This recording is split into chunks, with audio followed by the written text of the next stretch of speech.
सोचिए, क्या सिर्फ एक वीकेंड मतलब 48 घंटे में $1 मिलियन बिजनेस की नींव रखी जा सकती है? सुनने में तो बिल्कुल नामुमकिन सा लगता है ना। लेकिन यही वो बड़ा बोल्ड दावा है जो नोआ केगन अपनी किताब $1 मिलियन वीकेंड में करते हैं। तो सवाल ये उठता है कि क्या ये सिर्फ बड़ी बड़ी बातें हैं जो सपने तो दिखाती हैं, पर क्या इनमें कोई सच्चाई है? तो चलिए आज इसी दावे की गहराई में उतरते हैं और देखते हैं कि ये तरीका असल में काम करता भी है या फिर बस हवा हवाई बातें हैं। अच्छा, तो सबसे पहले ये समझते हैं कि ये तरीका जो नॉर्मल बिजनेस शुरू करने का तरीका है उससे अलग कैसे है। देखिए, एक तरफ है वो पुराना रास्ता, महीनों की प्लानिंग करो, ढेर सारा पैसा लगाओ और फिर भी फेल होने का एक बड़ा रिस्क रहता है। और दूसरी तरफ है ये $1 मिलियन वीकेंड वाला कॉन्सेप्ट, सिर्फ 48 घंटे का एक्शन, जीरो इन्वेस्टमेंट और रिस्क लगभग ना के बराबर। अब आते हैं उस असली चीज पर जिसे ये फ्रेमवर्क तोड़ने का दावा करता है। मतलब वो कौन सी मानसिक रुकावट है जो शायद हम में से हर किसी को कुछ नया शुरू करने से रोकती है।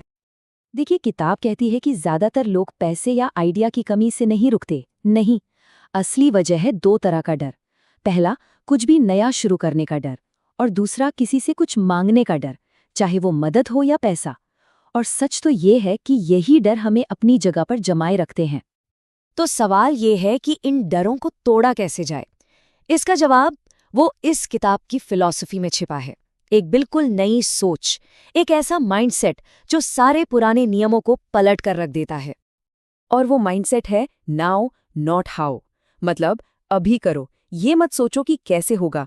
इसका मतलब बहुत सीधा है, ये कैसे होगा इस सवाल में उलझना बंद करो और बस काम शुरू कर दो। एक परफेक्ट प्लान का इंतजार करने की जरूरत नहीं है, क्योंकि जब एक्शन लिया जाता है ना, तो रास्ता अपने आप साफ होता जाता है और कॉन्फिडेंस भी बढ़ता है। एक और बहुत मजेदार सोच है इसमें। बिजनेस को किसी भारी भरकम सीरियस काम की तरह देखने के बजाय इसे छोटे छोटे फन एक्सपेरिमेंट्स की तरह देखो। सोचिए, जब दांव पर कुछ बड़ा लगा ही नहीं है तो प्रेशर अपने आप खत्म हो जाता है और पूरा प्रोसेस एक गेम जैसा लगने लगता है। और वो जो मांगने का डर है ना, उस पे स्टीव जॉब्स की एक बात बिल्कुल फिट बैठती है। उन्होंने कहा था, ज्यादातर लोग कभी पूछते ही नहीं हैं, और यही वो चीज है जो कुछ करने वालों को सिर्फ सपने देखने वालों से अलग करती है। मतलब अगर पूछा ही नहीं जाएगा तो जवाब या मदद मिलेगी कैसे? कितनी सिंपल लेकिन कितनी पावरफुल बात है ये। तो पहला टारगेट क्या होना चाहिए? क्या सीधा $1 मिलियन? नहीं, बिल्कुल नहीं। किताब एक छोटा और ज्यादा रियलिस्टिक गोल देती है, अपना फ्रीडम नंबर पता करना। अब ये क्या है?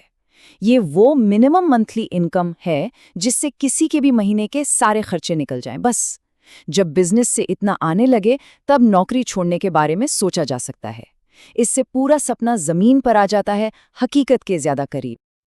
चलिए अब आते हैं उस हिस्से पर जिसका सबको इंतजार रहता है, एक्शन प्लान।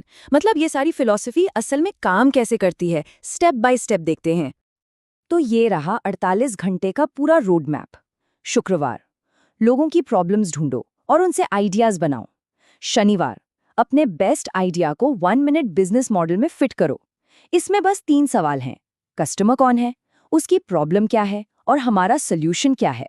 और फिर आता है रविवार, जिसका सबसे बड़ा टारगेट है अपने पहले 3 पेइंग कस्टमर्स ढूंढना। हाँ, वो लोग जो पैसा देने को तैयार हों। ये पूरा का पूरा प्रोसेस एक शब्द पर टिका है, वैलिडेशन।